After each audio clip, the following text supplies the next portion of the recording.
Look well. I feel good. Do you? Feel good. No pressure. Yeah. It's nice to lead a life of no pressure whatsoever. Corruption, surrounded by corrupt judges and corrupt politicians. Other than that, there's no pressure. You know, you and I talked the other night, and I work in trial sciences for a lot of my career, and so I have a particular interest in the dynamics of the trial setting. You know, it was interesting when you called the other day about doing an interview. A lot of people want to do interviews, and I don't just agree to them very easily. But I've always had great respect for you. I watch your show, some of the real good ones and some of the less intellectual ones, and that's okay too. But it's always been, you've always been very special. And I knew that you were, in some form, very much involved with trials.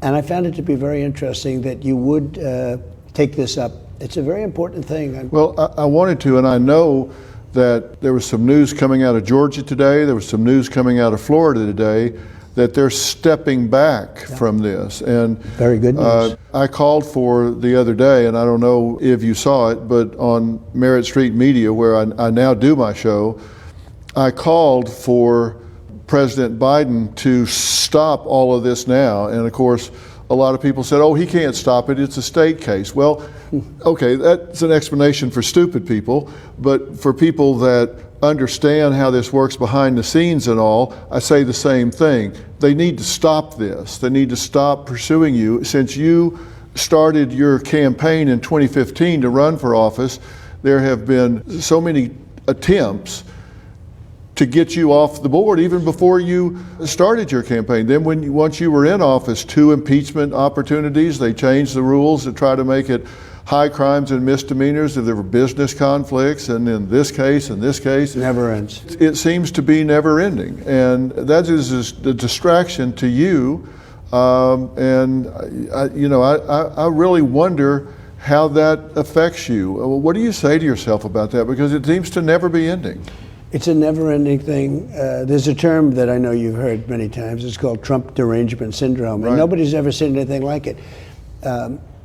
In one way, we drive them totally crazy because we're doing the right thing. You wonder, why would somebody want to have open borders where people are coming in from jails, prisons, where they're coming in from mental institutions, and as you know better than anyone else, they're coming in, they're releasing the people all over the world, not just South America, from mental institutions and jails and prisons, and they're terrorists coming in by the thousands. They're pouring into our country. And who would allow this? You know, it's common sense, not a conservative thing. If they would devote that same skill and talent to making America great again, it would really be a wonderful thing. But in the meantime, we're beating them. You know, you mentioned I got impeached twice, and I won twice very easily, very quickly. We had great support from the Republican Party. I have all these cases all my life. I didn't have any problem, and all of a sudden, within a matter of months, I end up with 4 cases. Now, of course, it's from the White House and the Department of Justice. They totally control the state case. In fact, I'm not allowed to even be talking about certain aspects of it because I have a gag order. Think of it. I'm the Republican nominee. I was the president, and I'm leading the current Democrat by a lot. And I have a gag order from a local judge that was appointed by the Democrat Party. A local judge. He's a local person, and he is appointed. And he put a gag order on me. While Nobody's ever seen anything like it. While you're campaigning. While I'm campaigning, like you just mentioned a question that I'm not allowed to talk about. Right. Can you imagine? I'm the Republican nominee, and I'm not allowed to talk because a local judge from New York, appointed by Democrats, said I can't talk about it. It's so unfair. And then he gives a jury charge. Nobody's ever heard of a charge like this. He gave instructions to the jury. And by the way, the jury happened to be in a location that was almost no Republicans. You understand that? Yeah, it's 87-13 in the last 2 elections, Republican. And I know you can't talk about it. I'm not under a gag order. I do know that the number 3 person in the Department of Justice took a pay cut and went down in stature to go to a state job and become one of the lead prosecutors in this case. But yet they say, hey, Dr. Phil, why are you saying that President Biden needs to stop all of this?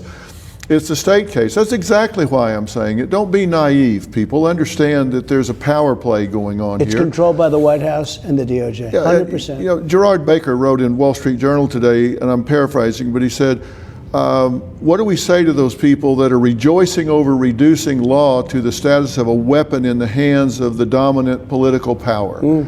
because that's what's happening right now. It's become a weapon, and that's not what it's intended for. That's not what we need to be doing. I mean, let's let the people decide these, right? That's right. That was a very good statement in the Wall Street Journal. I read that this morning.